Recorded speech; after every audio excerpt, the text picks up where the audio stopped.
ஓம் அமிர்தீஸ்வரி நமக. ஓம் நம சிவாயா. நாம இன்னைக்கு ஸ்ரீ குரு கீதை புத்தகத்துல 28வது ஸ்லோகம் பார்க்க போறோம். ஓகேங்களா? இதுக்கு முன்னாடி என்னெல்லாம் பார்த்தோம்? ஃபர்ஸ்ட் சூதர்கிட்ட எல்லா ரிஷிகளும் சேர்ந்து இந்த குரு கீதையை பத்தி சொல்லி கேட்டாங்க. ஓகேங்களா? அப்போ அவர் சொல்ல ஆரம்பிக்கிறாரு. எப்படி சொல்ல ஆரம்பிச்சாரு? கைலாயத்துல எல்லா கணங்களும் பூதகணங்களும் ரிஷிகளும் முனிவர்களும் சிவனுக்கு சேவை செஞ்சிட்டு இருக்கும் போது அவர் உபதேசம் பண்ணிக்கிட்டு இருந்தாரு. அந்த டைம்ல பார்வதி தேவி அவரை பார்த்து கேக்குறாங்க, எல்லாரும் உங்களை வணங்குறாங்க, நீங்க யாரை பார்த்து வணங்கிட்டு இருக்கீங்க? ஏன்னா சிவன் யாரையோ பார்த்து அடிக்கடி வணங்குற மாதிரியான ஒரு சைகை செய்யறாரு. அப்போ அதை பார்த்துட்டு கேக்குறாங்க. கேட்கும்போது அவர் சொல்றாரு, தேவி நீ என்னல பாதி, நீ இந்த அளவுக்கு கேட்கறதால நான் உனக்கு சொல்றேன், யாரோடைய மனசுல குரு மேல இறைவனுக்கு நிகரான அந்த பக்தி இருக்கோ அவங்களுக்கு மட்டும்தான் நான் சொல்ல போறேன், இந்த விஷயம் புரியும் அப்படின்னு சொன்னாரா. அடுத்தது, குரு தான் அந்த பரபிரம்மம், குரு வேற இறைவன் கிடையாது, இறைவனே ஸ்வரூபமா வந்த வடிவம் தான் குரு அப்படின்னு சொன்னாரா. அடுத்தது, நீ குரு தத்துவத்தை தெரிஞ்சிக்காம என்னதான் யாகம் பண்ணாலும் ஜபம் பண்ணாலும் விரதம் பண்ணாலும் தவம் பண்ணாலும் அது பயனளிக்காதுன்னு சொன்னாரா. அடுத்து என்ன சொன்னாரு? ஜீவனை, அதாவது இந்த ஆத்மாவை இந்த பிறவி பெருங்கடல்ல இருந்து யாருடைய திருவடி தாமரைகள் மீட்குமோ அவங்களதான் நான் வணங்கிட்டு இருக்கேன் அப்படின்னு சொன்னாரா. அடுத்தது, இந்த உலகத்துக்கே காரணம் மாயை தான், நமக்குள்ள இருக்க அந்த மாயையால தான் நம்ம திரும்ப திரும்ப இங்க பிறவி எடுத்துட்டு இருக்கோம், யாருடைய அருளால இந்த ஞானம் ஒருத்தருக்கு கிடைக்குதோ அவங்களதான் வணங்குறேன் அப்படின்னு சொன்னார். ஓகேங்களா? இன்னைக்கு என்ன சொல்றாருன்னு பார்க்கலாமா. தேஹி பிரம்ம பவேத்யஸ்மாத் த்வத்கிருபார்த்தம் வதாமி தத் சர்வ பாப விசுதாத்மா ஸ்ரீ குரு பாத சேவனாத். இதோட மீனிங் பாருங்க. எவ்விதம் ஒரு ஜீவன் ஸ்ரீ குருவின் பாத சேவை செய்து சகல பாபங்களிலிருந்தும் விடுதலை அடைந்து தூய உள்ளத்தால் தன் உண்மை வடிவம் பிரம்மம் என்பதை உணர்வானோ அந்த உண்மையை நான் உனக்கு கூறுகிறேன். பாருங்க என்ன சொல்லிருக்காரு. ஒரு ஜீவன் ஒரு உயிர், நாம தான் ஜீவாத்மா. ஓகேங்களா? நாம எந்த விதத்துல குருவுக்கு பாத சேவை செஞ்சா சகல பாவங்கள்ல இருந்தும், நம்ம எத்தனையோ பிறவி எடுத்திருப்போம், நமக்கு எக்கச்சக்கமான கர்மா பேலன்ஸ் இருக்குமா. இங்க குட் கர்மாவை பத்தி பேசல, பாவங்கள் அப்படின்னா பேட் கர்மா. ஓகேங்களா? சோ நம்மளுடைய அந்த பேட் கர்மாவில இருந்து விடுதலை அடைஞ்சி நம்மளுடைய தூய்மையான உள்ளம்ங்கிறது எப்போ நம்மளுடைய மன ஓட்டம் நின்று மனம் அந்த நிசப்த நிலையில நிலைச்சு நிக்குதோ, ஓகேங்களா, அதுதான் நம்ம முக்தின்றோமா. அந்த ஸ்டேட்ல நம்ம மனசுல எந்த ஒரு அழுக்கும் இருக்காது, தூய்மையான உள்ளமா இருக்குமா. அந்த தூய்மையான உள்ளத்தாலதான் நம்மளுடைய உண்மை வடிவம் பிரம்மம், அதாவது பிரம்மம்னா நமக்குள்ள நம்மளுடைய உண்மை வடிவம் இறைவன் தான். ஓகேங்களா? இறைவனுடைய ஒரு ஸ்வரூபம் தான் நாமளும், இறைவனுடைய துகள் தான் நாமளும், நாம வேற இறைவன் வேற இல்லை அப்படிங்கிற அந்த உண்மையை உணர்வானோ அந்த உண்மையை நான் உனக்கு சொல்றேன் அப்படின்னு சொல்றாரு. ஓகேங்களா? சோ குருவுக்கு எந்த விதத்துல பாத சேவை பண்ணா நீ சகல பாவங்கள்ல இருந்து விடுபட்டு முக்தி அடைய முடியும் அப்படிங்கிற உண்மையை நான் உனக்கு சொல்ல போறேன் அப்படின்னு சொல்றாரு. ஓகேங்களா? அடுத்தது பாருங்க. சர்வ தீர்த்தா வகாஹஸ்ய சம்பிராப்னோதி பலம் நர குரு பாதோதகம் பீத்வா சேஷம் சிரசி தாரயன். குருவின் திருப்பாதங்களுக்கு அபிஷேகம் செய்த நீரை அருந்தி மீதமுள்ள நீரை தனது சிரசில் தெளித்து கொள்வதால் ஒருவனுக்கு சகல புண்ணிய தீர்த்தங்களிலும் நீராடிய பலன் கிடைக்கிறது. சோ பாருங்க என்ன சொல்றாரு. குருவுடைய திருப்பாதங்களுக்கு அபிஷேகம் செய்த நீரை, குருவுக்கு பாதாபிஷேகம் செய்வாங்க இல்லையா, சோ அது எல்லாருக்கும் கிடைக்காது. சப்போஸ் கிடைச்சதுன்னா, கிடைக்கிறது பாக்கியம், யாருக்கு பாக்கியம் இருக்கோ அவங்களுக்கு மட்டும்தான் கிடைக்கும். அப்படி ஒரு வேளை கிடைச்சதுன்னா அது பெரும் பாக்கியம். ஓகேங்களா? சோ அந்த தண்ணியை நாம குடிச்சிடணுமாமா. ஓகேங்களா? குடிச்சிட்டு மிச்சம் கொஞ்சம் தண்ணி இருந்ததுன்னா அதை நம்ம தலையில தெளிச்சுக்கணுமாமா. இப்படி பண்றதால ஒருவனுக்கு என்ன பலன் கிடைக்குமா? இந்த உலகத்துல இருக்க எல்லா விதமான புண்ணிய தீர்த்தத்திலையும் போயிட்டு நீராடினா ஒருத்தன் கங்கை, யமுனா, சரஸ்வதி எல்லாம் சொல்லுவாங்க இல்லையா, புண்ணிய தீர்த்தங்கள் சொல்லிட்டு. ஸோ அந்த புண்ணிய தீர்த்தங்கள்ல நாம உலகம் ஃபுல்லா டிராவல் பண்ணி நம்ம நீராடினா என்ன பலன் கிடைக்குமோ அந்த பலன் கிடைக்குமா? ஏன்னா அதெல்லாம் பாவங்களை கழுவுற இடம் அப்படின்ற மாதிரி சொல்லுவாங்க இல்லையா. அந்த புண்ணிய தீர்த்தங்கள்ல கங்கை எல்லாம் போயிட்டு நாம குளிச்சோம் அப்படின்னா நம்மளோட பாவத்திலிருந்து நம்ம விடுபடுவோம் அப்படின்ற மாதிரிலாம் நம்ம நிறைய கேள்விப்பட்டிருக்கோம் இல்லையா. ஸோ இது கிட்டத்தட்ட எந்த மாதிரினா, கிட்டத்தட்டலாம் இல்லை, இது சிம்பிளா சொல்லணும்னா எப்படி சொல்லலாம்னா, விநாயகரும் முருகரும் மாம்பழத்துக்கு சண்டை போட்டாங்கல்ல. யார் உலகத்தை ஃபர்ஸ்ட் சுத்தி வரீங்களோ அவங்களுக்கு தான் அந்த ஞானப்பழம்னு சொன்னாங்களா. முருகர் என்ன பண்ணாரு, மயில் எடுத்துக்கிட்டு உலகத்தை சுத்த ஆரம்பிச்சுட்டாரு. விநாயகர் புத்திசாலித்தனமா என் அப்பா அம்மா தான் உலகம்னு சொல்லி சுத்தி பழத்தை வாங்கிக்கிட்டாரு இல்லையா. அதேதான் அந்த மாதிரி நாம ஷார்ட்கட்ல இறைவனை அடையிறதுக்கான வழி இதெல்லாம்.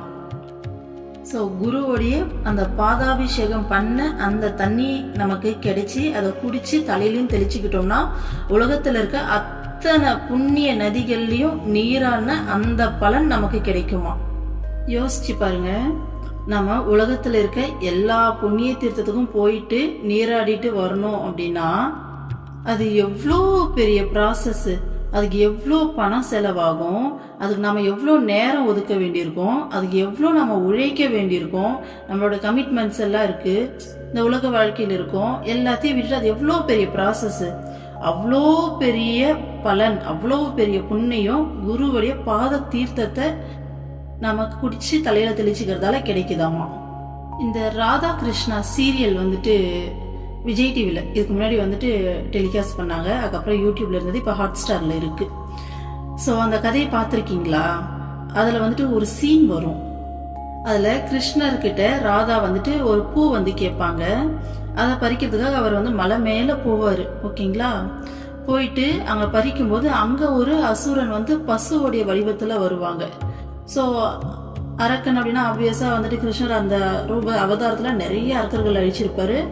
ஸோ அதை அந்த அரக்கனையும் அழிப்பாரு. அழிச்சிட்டு வரும்போது பாத்தீங்கன்னா இவருடைய ஆப்போனன்ட்ஸ்ல இருப்பாங்க இல்லையா. ஸோ அவங்க எல்லாம் அந்த அயானுடைய அம்மா அப்படின்ற மாதிரி இருப்பாங்க.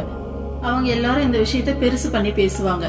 பாரு, ஒரு இந்த பிராமணன் ஏதோ சம்திங் சொல்ல, இந்த குலத்துல பிறந்துட்டு இவர் பசுவை வதம் பண்ணிருக்காரு, இது எவ்வளவு பெரிய பாவம் அப்படின்னு சொல்லிட்டு இதுக்கு பெரிய பஞ்சாயத்து போகும். பஞ்சாயத்துடைய முடிவுல என்ன சொல்லுவாங்க அப்படின்னா, நீ போயிட்டு எல்லா புண்ணிய தீர்த்தத்திலயும் நீராடிட்டு வா, வந்தாதான் இந்த ஊருக்குள்ள வரணும், இல்ல இந்த ஊருக்குள்ளேயே நீ வரக்கூடாது, ஊரை விட்டு ஒதுக்கி வைக்கிறோம்னு சொல்லிடுவாங்க. அப்போ ராதாக்கு ஒண்ணுமே புரியாது. ஏன்னா கிருஷ்ணாவை விட்டுட்டு இருக்க முடியாது. பத்தாவதுக்கு இவங்க சொல்லிதான் அவர் போயிட்டு எல்லாத்தையும் பண்ணாரு. ஸோ அந்த சூழ்நிலையை அவங்களால எப்படி ஃபேஸ் பண்றதுனே தெரியாது. கிருஷ்ணாக்கும் அவர் கடவுளா இருந்தாலும் அவர் நினைச்சாருன்னா எல்லாத்தையும் அங்கேயே வர வைக்க முடியும். அதனால அவர் மனித உடல்ல எல்லா ரூல்ஸ்க்கும் கட்டுப்பட்டு வாழ்ந்துட்டு இருக்காரு இல்லையா. அதனால இருப்பாங்க. அந்த டைம்ல பாத்தீங்கன்னா யோசிச்சுட்டு இருக்கும்போது அந்த பிருந்தாவனம் அந்த வழியா நிறைய சாது முனிவர்கள் போவாங்க. போகும்போது அவங்களுக்கு ராதா சேவை பண்ணுவாங்க. கம்ப்ளீட்டா அவங்களுக்கு எல்லா விதமான சேவைகளையும் பண்ணுவாங்க. பண்ணி முடிக்கும் போது அவங்க ரொம்ப மனசு மகிழ்ச்சி ஆயிட்டு, உனக்கு என்ன வரம் வேணும் கேளுன்னு கேட்பாங்க. அப்ப ராதா கேட்பாங்க, எனக்கு இந்த சகல புண்ணிய தீர்த்தங்களுடைய அந்த தண்ணி மொத்தமா எனக்கு வேணும் அப்படின்னு சொல்லி கேட்பாங்க. அப்ப அவங்க எல்லாத்தையும் வர வச்சு ஒரே பாத்திரத்துல கொடுப்பாங்க. இதுல நீ கேட்ட எல்லா புண்ணிய தீர்த்தத்துடைய தண்ணியும் இருக்குன்னு சொல்லி கொடுத்துட்டு போவாங்க. அதை எடுத்துட்டு போயிட்டு கிருஷ்ணா கிட்ட கொடுத்து அவர் அதுல குளிச்சு அதுக்கப்புறமா அந்த ஊருக்குள்ள வருவாரு. அந்த பிளேஸ் கூட ஏதோ ஒரு குளமா உருவாகி இன்னைக்கு நார்த் இந்தியால இருக்கு. அது பேர் கூட என்னமோ சொன்னாங்க, மறந்துட்டு. அது பக்கத்திலேயே ராதா குண்டம் அப்படின்னு சொல்லிட்டு அது கூட இருக்கும். ராதாக்காக ஒரு குளம், இவருக்காக ஒரு குளம்ன்ற மாதிரிலாம் இருக்கும். ஓகேங்களா? ஸோ கடவுளுக்கே அந்த சகல புண்ணிய தீர்த்தங்கள்ல போயிட்டு நீராடிட்டு வர்றது எவ்வளவு பெரிய டாஸ்கா இருந்தா அவங்க இந்த அளவுக்கு பண்ணியிருப்பாங்க. அப்ப நம்ம அதை பண்ணணும்னா நமக்கு எவ்வளவு பெரிய விஷயம். அது அவ்வளவு பெரிய விஷயம். குருவுடைய பாத தீர்த்தம் நமக்கு கிடைக்குது அப்படிங்கிறது எவ்வளவு பெரிய விஷயம் இல்ல. இதுல நம்ம மனசு நம்மள மேபி கேள்வி கேட்கலாம், என்ன இவங்க பாதத்தை கழுவுன தண்ணியா, கால குரு தான், ஓகே தான், சாமி தான் இல்லைன்னு சொல்ல, ஆனா இருந்தாலும் அவங்க கால் கழுவுன அந்த தண்ணியை குடிக்க சொல்றாங்களே, இருந்தாலும் இது கொஞ்சம் ஓவரா இருக்கே, அது எப்படி முடியும் அப்படின்ற மாதிரிலாம் நம்ம மைண்டு கொஞ்சம், ஏன்னா இதுக்கு முன்னாடி வரைக்கும் நம்ம அப்படியெல்லாம் வளர்ந்துருப்போம் இல்லையா, நம்ம மைண்ட் அப்படித்தானே இருக்கும். ஸோ அப்படியெல்லாம் யோசிக்கலாம். நாம யோசிக்கிறோமோ இல்லையோ நம்ம மைண்ட் எல்லாத்தையும் யோசிக்க வைக்கும். அதனால குருன்றவங்க எந்த அளவுக்கு ஸ்பெஷல், ஏன் அவங்க பாத தீர்த்தத்துக்கு இவ்வளோ ஸ்பெஷலுங்கிறது நாம கொஞ்சம் புரிஞ்சுக்கணும். நமக்கு தெரிஞ்ச விஷயம் தான் இருந்தாலும் ஒரு டைம் நம்ம இதை ரீகால் பண்ணும்போது நம்ம மைண்ட் வந்து இதை நல்லாவே அக்செப்ட் பண்ணும். அதனால இந்த இடத்துல ஒரு சின்னதா குட்டி குட்டியா வந்துட்டு கதைகள் வந்து சொல்றேன், குருமார்களுடைய சிறப்புகள் மாதிரி. ஓகேங்களா? சேஷாத்ரி, திருவண்ணாமலையில சேஷாத்ரி ரமண மகரிஷி 2 பேரும் பயங்கர ஃபேமஸ். ராம் சூரத்குமார் யோகி, ராம் சூரத்குமார் விசிறி சாமியார் சொல்லுவாங்க. ஸோ இவங்கெல்லாம் வந்து திருவண்ணாமலையில பயங்கர ஃபேமஸ். ஓகேங்களா? ஸோ சேஷாத்ரி அப்படின்னு சொல்லிட்டு நீங்க நெட்ல போட்டாலே வருவாரு. நம்ம வீடியோவில் கூட அவருடைய போட்டோ வந்து வரும். ஸோ சேஷாத்ரி வந்துட்டு அவருடைய ஆசிரமம் வந்து பார்த்தீங்கன்னா கந்தாசிரமம்னு சொல்லிட்டு இன்னைக்கும் இருக்கு. மலை சுத்துற வழியில ஸ்டார்டிங்லேயே இருக்கும். அப்போ அந்த இடத்துல ஒரு ஃபாரினர் வந்து அவர் வாழற காலத்துல ஒரு ஃபாரினர் வந்திருக்காரு. அவர் தங்கத்தை எப்படி உருவாக்குறதுங்கிற அந்த கலையை கத்துக்கிறதுக்காக வந்திருக்காரு. அந்த காலத்துல நிஜமாலுமே ஒரு செடி இருந்திருக்கு. அந்த செடியோட சாறை வச்சு அது ஒரு ப்ராசஸ் மூலமா தங்கத்தை உருவாக்கி இருக்காங்க. இதெல்லாம் வந்து நடந்திருக்கு. ஸோ அப்படி வந்து அதை கத்துக்கணும் அப்படின்ற மாதிரி வந்து வந்திருக்காரு. வந்தவர்கிட்ட ஒருத்தர் சொல்லியிருக்காங்க, அது இருக்காரு அந்த சாமி கிட்ட போய் கேட்டினா உனக்கு எல்லாத்தையும் வந்துட்டு அவருக்கு எல்லாமே தெரியும், அவரை தவிர இங்க வேற யாரும் அந்த அளவுக்கு இவ்வளவு பெரிய விஷயத்த சொல்லி கொடுக்கறதுக்கு ஆள் கிடையாது அப்படின்னு சொல்லியிருக்காங்க. அப்போ அந்த ஃபாரினருக்கு இவரை பார்த்த உடனே என்ன இவர் வயசாயிட்டு ஏதோ ஒரு கிழவ மாதிரி ஏதோ ஒரு மொழியில உட்காந்து கிடக்குறாரு, பார்த்தா அந்த அளவுக்கு பெருசா டீசெண்டா கூட இல்லை, இவர்கிட்ட போயிட்டு கேட்கறதா நாம அப்படின்னு சொல்லி நினைச்சாராமா. அப்படி நினைக்கும் போது சேஷாத்ரி போற போக்குல காலில் இப்படி ஒரு தட்டு தட்டினாராமா. கால் இப்படி தரையில் அப்படி உதைப்போம் இல்லையா, லைட்டா அப்படி தேய்ப்போம் இல்லையா, அந்த மாதிரி ஒரு தட்டு தட்டும் போது அவர் கால் தட்டின இடத்துல இருந்து 3 கோல்டு காயின் போயிட்டு விழுந்ததாமா. அந்த ஃபாரினர் அலண்டு போயிட்டு இருக்காரு. அதுக்கப்புறமா அவர் காலில் வந்து விழுந்து என்ன மன்னிச்சிருந்தோம், அவங்களை நினைச்சது தப்புதான்னு சொல்லி அப்படின்ற மாதிரி வந்துட்டு எனக்கு சின்ன வயசுல எங்க அம்மா சொல்லுவாங்க அந்த கதையை. ஓகேங்களா? ஸோ இதுதான் குரு, அந்த மகாத்மா சத்குருவுடைய மகிமை இதுதான். இந்த உலக பொருள்கள் அப்படிங்கிறது அவனுடைய காலடியில. ஆனா இந்த அதிசயங்கள் கூட எல்லாருக்கும் நடக்குமான்னு கேட்டா கண்டிப்பா நடக்காது. அதுக்கும் ஒரு பாக்கியம் இருக்கணும். ஏன்னா அதுக்கப்புறம் அவங்க கண்டிப்பா அவருடைய டிவோட்டியாவே மாறி அவங்க கூடவே இருந்து நல்ல நிலைமை அடைஞ்சிட்டு இருப்பாரு. ஸோ அதுக்கான பாக்கியம் இருந்தாதான் இந்த அதிசயங்கள் கூட நம்ம வாழ்க்கையில நடக்கும். ஓகேங்களா? இந்த மாதிரி நிறைய இருக்கு. அதே மாதிரி சேஷாத்ரி வந்துட்டு ஒரு டைம் பக்தர்களுடைய ஒரு வீட்டுல வந்துட்டு மாடியில போயிட்டு அந்த ஊர்ல அவர் நிறைய யாருக்கு பாக்கியம் இருக்கோ அவர் ஒரு கடையில போயிட்டு பொருள் வாரி இறைச்சாருன்னா அந்த கடை அதோட முடிஞ்சது. அதோட வந்து பாத்தீங்கன்னா பயங்கர லாபம், அவங்க வாழ்க்கையே வேற லெவல்ல பொருளாதாரத்துல போயிடுமா. அவர் கையை வந்து தங்கக்கை சாமி அப்படின்னு சொல்லுவாங்க. அவர் மலை சுத்துவாரு, போற போக்குல ஒரு கடையில் நுழைஞ்சு பொருள்லாம் வாரி இறைஞ்சாருன்னா அதோட அந்த கடை வந்துட்டு வேற லெவல்ல வந்துட்டு டெவலப் ஆயிடுமாமா. ஸோ அப்போ அந்த மாதிரிலாம் நிறைய வந்து விசித்திரமா மகான்களுடைய செயல்களை நம்மளால புரிஞ்சிக்கவே முடியாது.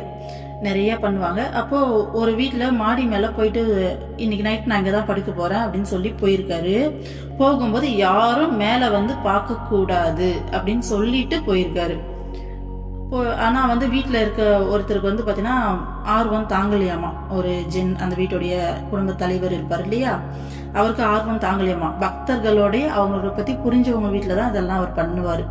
சோ சாமி அப்படி என்னதான் பண்ண போறாரு, ஏன் நைட்ல வந்து பார்க்க வேணாம் சொன்னாரு அப்படின்னுட்டு இவரு பாதராத்திரில நைஸா போயிட்டு பார்க்கலாம்னு சொல்லி போய் பார்த்துருக்காரு. மாடி மேல அவருடைய உடம்பு 9 பாகமா பிரிச்சு போட்டிருந்ததாமா. 9 பாகமா. அலறி போயிட்டாராமா. இதுக்குதான் வந்து பார்க்க வேணாம் சொன்னார் போல இருக்கு அப்படின்னு சொல்லிட்டு வந்துட்டு இருக்காரு. அதுக்கு பேர் நவகண்ட யோகம்னு சொல்லுவாங்க. உடம்ப 9 பிரிச்சு போட்டு அது அவங்களுக்கு ஒரு யோக முறை சித்தர்களுக்கு. ஓகேங்களா? இந்த யோகத்தை நிறைய சித்தர்கள் பண்ணுவாங்க. இங்க கூட எங்க வீட்டு பக்கத்துல சென்னையில பெருங்குளத்தூர்ல சதானந்த சுவாமிகள் சொல்லிட்டு இருப்பாரு. சோ அவரும் இந்த யோகத்தை ரெகுலரா பண்ணுவாராமா. ஆனா சொல்லிட்டு வராமா அந்த பக்கம் யாரும் வராதிங்க அப்படின்னு சொல்லிட்டு அவங்க உடலையே 9 பிரிச்சு போட்டு யோகம் பண்ணுவாங்க. ஓகேங்களா? எவ்வளவு பெரிய விஷயம் பாருங்க. அதே மாதிரி திருவண்ணாமலையில போலூர்ல விட்டோபான்னு சொல்லிட்டு ஒரு சுவாமி சித்தர், அவரும் பயங்கர ஃபேமஸான சித்தர் தான். அவர் வந்து பாத்தீங்கன்னா போலூர்ல வாழ்ந்துட்டு இருந்தாரு. ரொம்ப அந்த காலத்துல அவர் வாழற காலத்துல வந்து பாத்தீங்கன்னா சித்தர்களுக்கு தன்னுடைய ட்ரெஸ்ஸிங் சென்ஸ் எல்லாம் ரொம்பலாம் கான்சியஸ் எல்லாம் இருக்க மாட்டாங்க.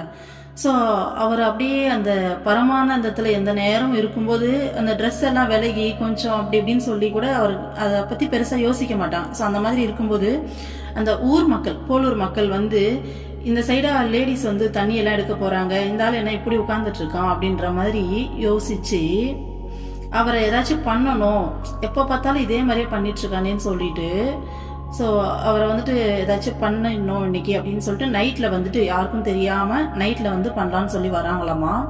வரும்போது பார்த்தீங்கன்னா அவர் உடம்பு இதே மாதிரி 9 பிரிஞ்சு கிடக்குதாமா. சரி, நமக்கு முன்னாடி அவனும் செஞ்சுட்டான் போல இருக்கு அப்படின்ட்டு போயிடுறாங்க. மறுநாள் காலையில் பார்த்தீங்கன்னா அங்கே அப்படியே முழு உருவமாக அப்படியே உட்காந்துருக்காரு. அவங்களுக்கு ஒரே ஆச்சரியமாயிடுது. அப்பயும் அவங்களுக்கு புத்தி வரல. திரும்ப மறுநாள் நைட் இதே சம்பவம்.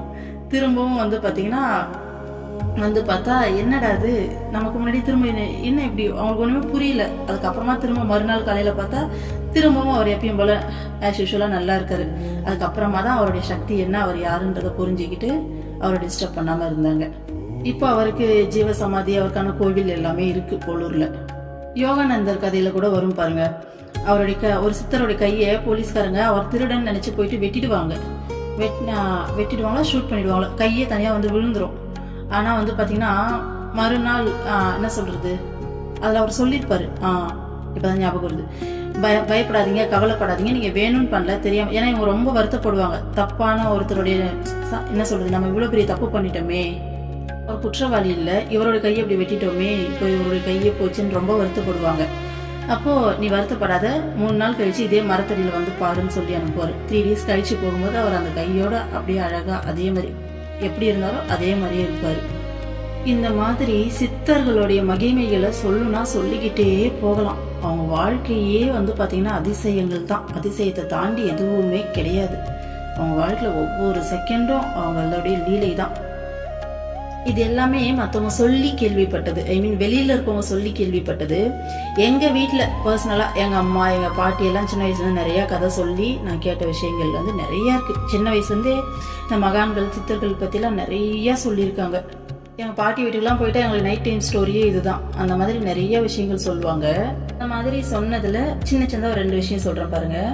பூண்டி சாமியார் சொல்லிட்டு திருவண்ணாமலை போலூர் பக்கத்துல அங்க ஒரு சின்ன கிராமம் பூண்டி, கலசப்பாக்கம் பூண்டி, ஓகேங்களா.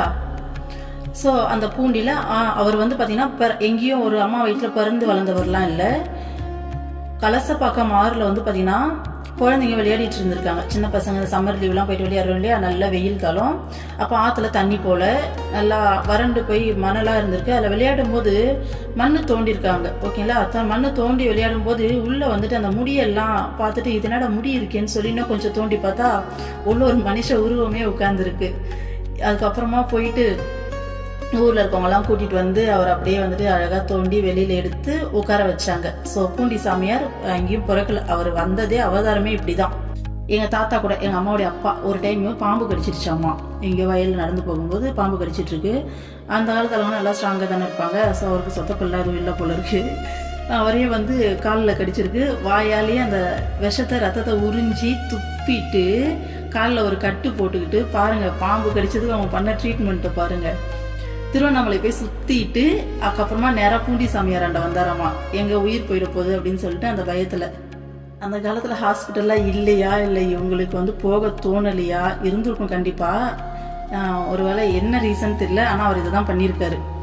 திருவண்ணாமலை சுத்திட்டு பூண்டி சாமியாராண்ட வந்தாராமா. வரும்போது பாத்தீங்கன்னா, ஏண்டா கடிச்சா நேரம் இங்க வர வேண்டியதானே, எதுக்கு காட்டு மேட்டெல்லாம் சுத்திட்டு வர அப்படின்னு சொல்லி கேட்டாராமா. அப்ப பாருங்க எவ்வளவு டைரக்டா பேசியிருக்காங்கன்னு.